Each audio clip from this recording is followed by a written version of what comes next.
Student, good morning to all of you. आज जो है बेटा आपका क्लासेस में स्वागत है। तो सबसे पहले जो है मैं आपको बताने वाली हूँ, अभी तक जो है आपकी टेक्स्ट बुक जो है वो कंप्लीट हो चुकी है। तो आज का टॉपिक रहेगा मेरा ऑल क्लासेस में ग्रामर का, हिंदी ग्रामर। तो 6 to 8 जो है बच्चे ग्रामर की बुक निकाल लेंगे। हिंदी आरोही व्याकरण तो निकालिएगा बेटा।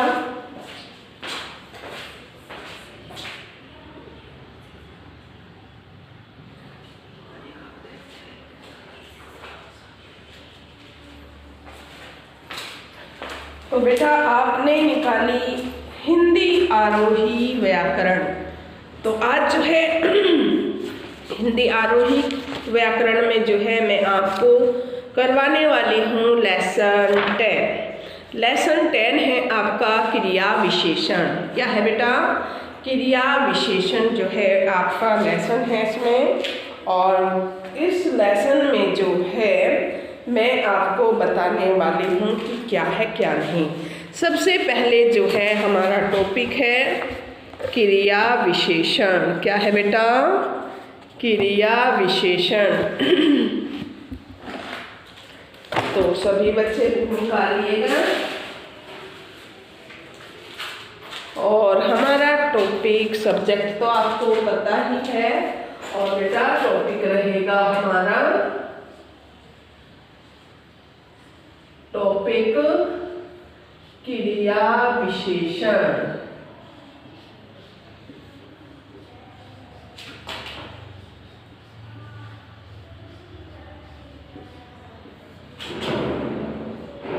तो सबसे पहले जो है क्वेश्चन हमारे सामने बनता है इसमें कि क्रिया विशेषण किसे कहते हैं। यही आता है ना हमारे सामने क्वेश्चन कि जिन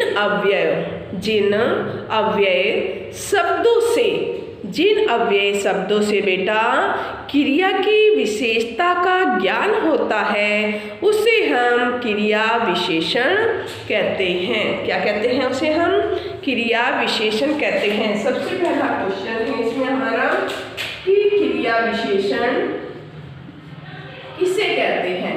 क्योंकि कोई भी टॉपिक या शीर्षक होता है तो सबसे पहले हम उसके बारे में जानकारी प्रदान करेंगे। क्रिया विशेषण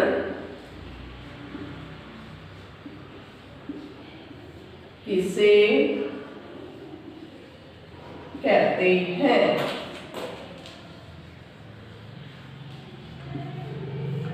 ये जो है बेटा 6 to 8 तो कंप्लीट है। इसको कोई भी क्लास के बच्चे कर सकते हैं कि क्रिया विशेषण क्या है, क्रिया विशेषण से आप क्या समझते हैं, क्रिया विशेषण से क्या तात्पर्य है आदि जो है इसमें क्वेश्चन उभर कर हमारे सामने आते हैं। तो इसमें है यानी कि क्रिया की विशेषता, यानी कि क्रिया की विशेषता को बताने वाले शब्दों को ये भी हम इसमें परिभाषा दे सकते हैं। पहले मैंने क्या कहा है आपको कि जिन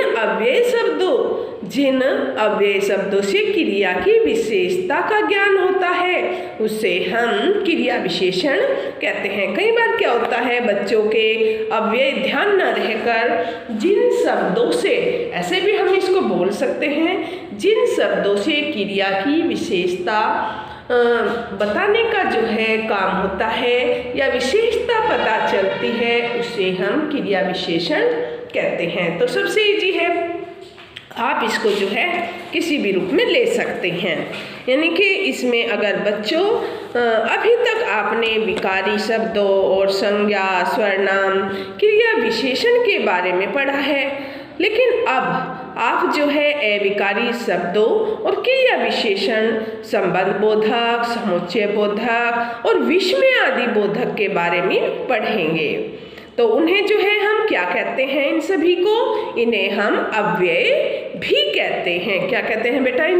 इन्हें हम सबको विकारी, अविकारी और संबंध बोधक, क्रिया विशेषण, सर्वनाम और जो है बेटा संज्ञा, संबंध बोधक, समुच्चय बोधक और विस्मय आदि बोधक सभी शब्दों को हम अव्यय भी कहते हैं। तो ये हमेशा आप याद रखेंगे कि इनको हम अव्यय के नाम से भी जानते हैं। अव्यय अविकारी शब्दों में जो होता है बेटा, लिंग वचन काल कारक में जो है कोई परिवर्तन नहीं होता है। किसमें? अविकारी शब्द जो होते हैं तो उसमें जो है किसी भी कारण से कोई परिवर्तन नहीं होता है। फिर आता है आपका कि क्रिया विशेषण के कितने भेद हैं। तो क्रिया विशेषण के जो है बेटा आपके कितने भेद हैं? क्रिया विशेषण 4 प्रकार की होती है। कितने प्रकार की होती है? 4 प्रकार की क्रिया विशेषण के भेद। क्वेश्चन नंबर 2 बनेगा हमारा क्रिया विशेषण के भेद। क्रिया विशेषण के कितने भेद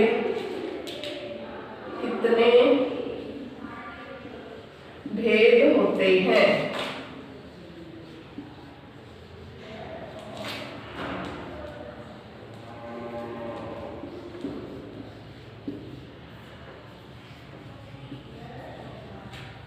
तो इसके जो है बेटा मैंने कितने बताए आपको क्रिया विशेषण के भेद कि 4 भेद होते हैं इसके। कितने?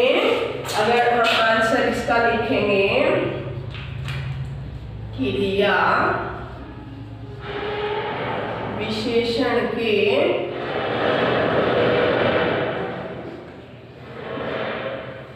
क्रिया विशेषण के 4 भेद होते हैं। कितने होते हैं? 4 भेद।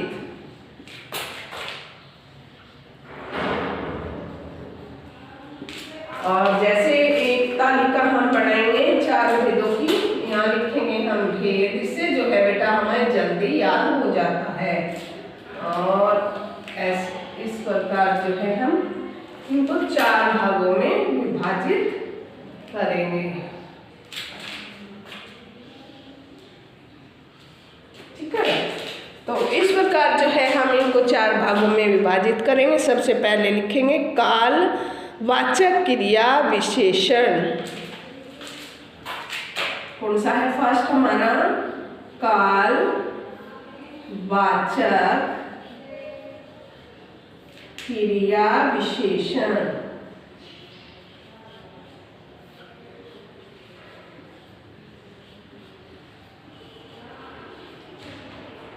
दूसरा क्या होगा हमारा? कालवाचक क्रिया विशेषण। सेकंड है बेटा हमारा स्थानवाचक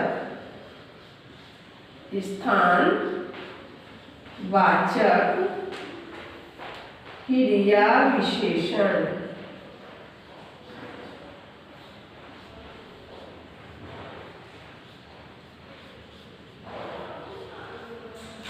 तो ये था हमारा पहला यानी कि कालवाचक क्रिया विशेषण।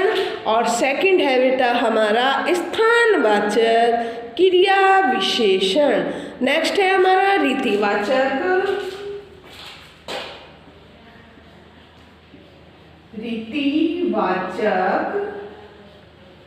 क्रिया विशेषण।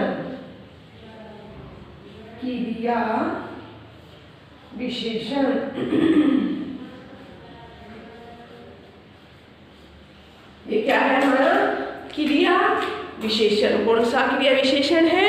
रीतिवाचक क्रिया विशेषण। नेक्स्ट 4th है हमारा परिमाणवाचक क्रिया विशेषण। परिमाणवाचक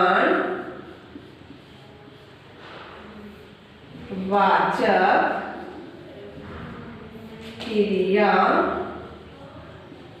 विशेषण।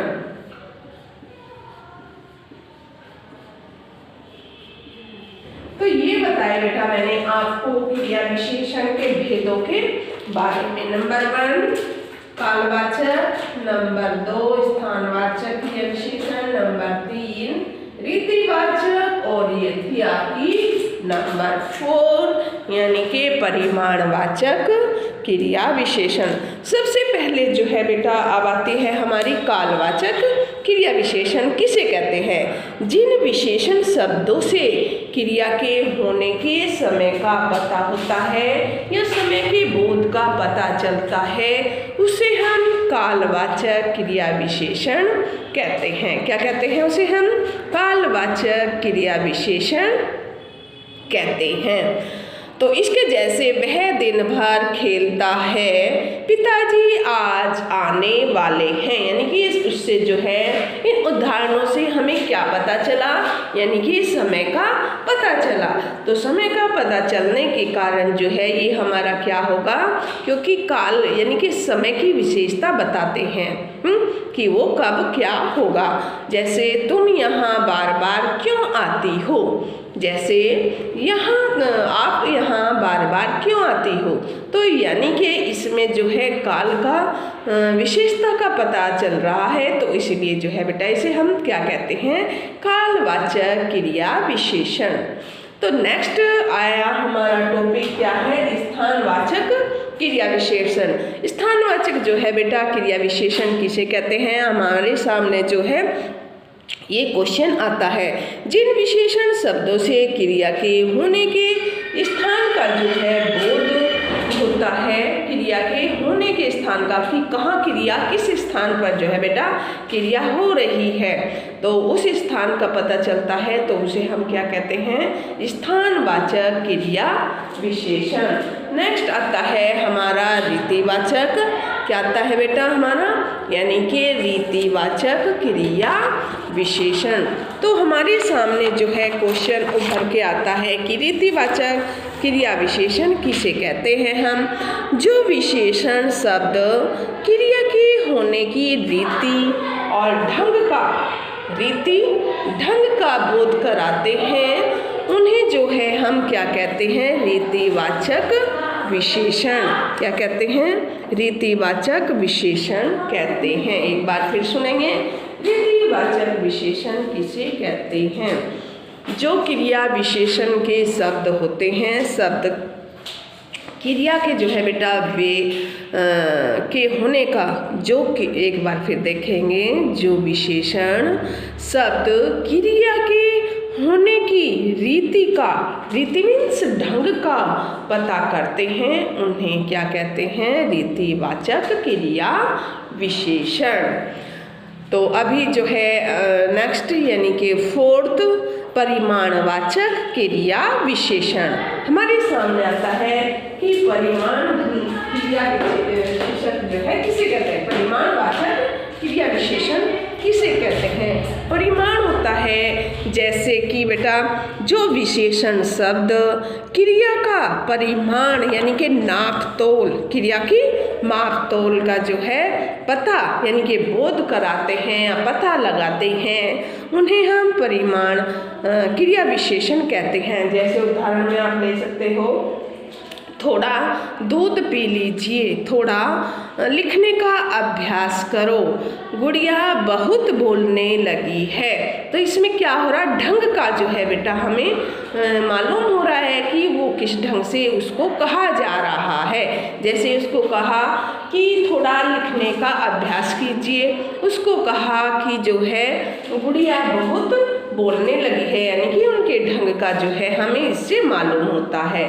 तो इसे हम क्या कहते हैं, क्रिया जो है परिमाणवाचक क्रिया विशेषण। तो इससे जो है परिणाम यानी कि परिमाण मापतोल यानी कि ढंग का जो है हमें मालूम होता है।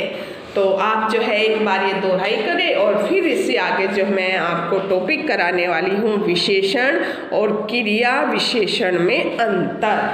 तो आप इसकी दोहराई करें कि जो मैंने इनकी परिभाषाएं आपको बताई है इनको माइंड में जो है दोहराई करेंगे कि मैंने अभी तक आपको ये क्या बताया है।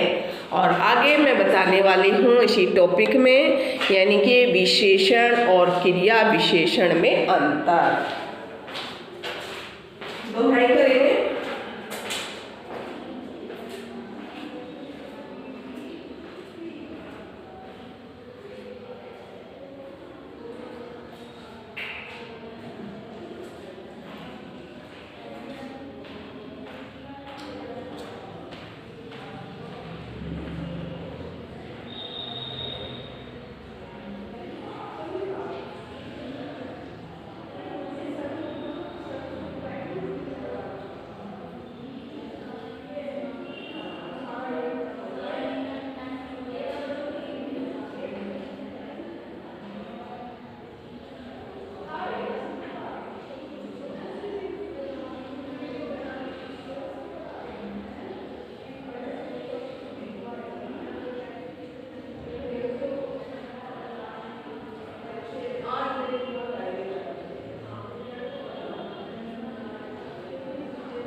में दोहराई की होगी। काल विशेषण, कालवाचक जो है क्रिया विशेषण किसे कहते हैं, स्थानवाचक क्रिया विशेषण किसे, और जो है रीतिवाचक क्रिया विशेषण क्या होता है, और परिमाण यानी कि इसमें जो है माप तोल का यानी कि उसके जो है ढंग का पता चलता है हमें। और रीति में जो है बेटा एक ये नाम थोड़ा चेंज होता है, रीति से यानी कि उसकी रीति ढंग, और परिमाण से जो है माप तोल के ढंग का पता लगता है।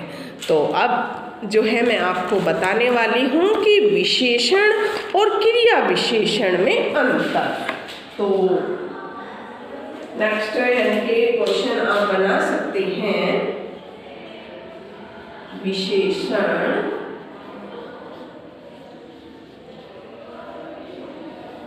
और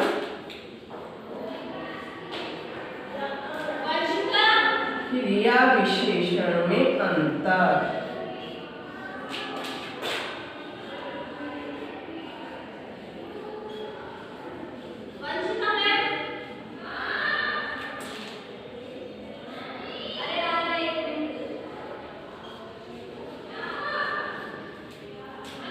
तो अब जो है हमारा टॉपिक है बेटा विशेषण और क्रिया विशेषण में अंतर। विशेषण विकारी शब्द हैं। विशेषण क्या होते हैं बेटा, विकारी शब्द होते हैं। क्या होते हैं, विकारी शब्द होते हैं जिनके रूप, लिंग, वचन, काल, कारक आदि के कारण जो है परिवर्तन होता है। जबकि क्रिया विशेषण अविकारी शब्द होते हैं। अविकारी में जो है बेटा जिसमें लिंग तथा वचन, काल, कारक आदि के कारण परिवर्तन नहीं होता है, तो उन्हें हम क्या कहते हैं, यानी कि अविकारी यानी कि क्रिया विशेषण। विशेषण शब्द किसी संज्ञा या सर्वनाम की विशेषता प्रकट करते हैं, और जबकि क्रिया विशेषण केवल क्रिया की विशेषता ही बताते हैं। क्रिया विशेषण यानी कि वे क्रिया की विशेषता ही केवल बताते हैं, और विशेषण शब्द यानी कि संज्ञा या सर्वनाम की विशेषता बताते हैं। तो आपको मालूम हो गया होगा कि जो है विशेषण विकारी शब्द है और क्रिया विशेषण जो है बेटा वो अविकारी है। और एक बार फिर मैं आपको दोहराई करना चाहूँगी कि विशेषण जो है वो विकारी शब्द है, और विकारी शब्द किसे कहते हैं, जिसमें लिंग, वचन, काल, कारक आदि के कारण जो है परिवर्तन होता है, उसे हम विकारी शब्द कहते हैं। और अविकारी शब्द किसे कहते हैं, अविकारी शब्द जो है बेटा हम उन्हें कहते हैं जिनमें लिंग, वचन, काल, कारक आदि के कारण जो है परिवर्तन नहीं होता है, तो इसलिए जो है उन्हें हम क्या कहते हैं, उन्हें हम अविकारी शब्द भी कहते हैं, यानी कि क्रिया विशेषण के अंतर्गत वे अविकारी शब्द आते हैं। तो हमेशा आप याद रखेंगे। जैसे विशेषण का मैं आपको उदाहरण देना चाहूँगी, अच्छा लड़का, यानी कि लड़की का है जो विशेषता इसमें बताई गई है। अच्छा लड़का है, तो क्रिया विशेषण में क्या करेंगे कि राकेश अच्छा लड़का है, यानी कि इसमें जो है क्रिया की विशेषता बताई है कि राकेश अच्छा बोलता है, राकेश अच्छा खेलता है, राकेश अच्छा पढ़ता है, यानी कि क्रिया की विशेषता उसमें बताई गई है। विशेषण का और उदाहरण मैं आपको दूंगी, अच्छी लड़की क्या है, अच्छी लड़की, निशा अच्छा पढ़ती है, निशा अच्छा पढ़ती है। तो ये क्या हो गया हमारे क्रिया विशेषण का उदाहरण कि निशा जो है अच्छी पढ़ती है, क्योंकि इसमें क्रिया की विशेषता को बताया गया है। अगर निशा अच्छी लड़की है तो ये जो है हमारी क्या है, यानी कि विशेषण है जो संज्ञा के रूप को उसकी विशेषता बताता है। अच्छे लड़के, अच्छे लड़के यानी कि बच्चा अच्छे खेलते हैं, तो क्रिया की विशेषता बताने वाले शब्दों को हम क्रिया विशेषण कहेंगे। और जो है बेटा किसी शब्द की विशेषता यानी कि संज्ञा और सर्वनाम की विशेषता बताने वाले शब्दों को हम विशेषण कहते हैं। तो आपको ये लर्न हो गया होगा। तो सभी बच्चे जो हैं इसमें क्वेश्चन आंसर है आपका घ पॉइंट आपके बुक में। क्रिया विशेषण किसे कहते हैं, उदाहरण भी आप इसके साथ साथ देंगे। और नेक्स्ट जो है क्रिया विशेषण के कितने भेद होते हैं उनके नाम लिखकर किन्हीं दो को जो है परिभाषित करेंगे। और विशेषण और क्रिया विशेषण में क्या अंतर है, तो जैसे मैंने अभी बताया है तो इनको भी आप स्पष्ट करेंगे। और बाकी जब मैंने पूरा लेसन आपको बता दिया है तो आप एक्सरसाइज जो है बड़े इजी तरीके से कर सकते हैं। तो आज के लिए इतना ही बेटा। Have a nice day, take care. और ये मैं आपको एक बार फिर बताना चाहती हूँ कि क्रिया विशेषण जो है 6 to 10th क्लास के बच्चे, कोई भी क्लासेज के बच्चे इसको कर सकते हैं इस टॉपिक को। और मैंने जो है इसमें क्लास मेंशन नहीं की है तो ये सभी के लिए आवश्यक है। ठीक है, तो have a nice day, take care.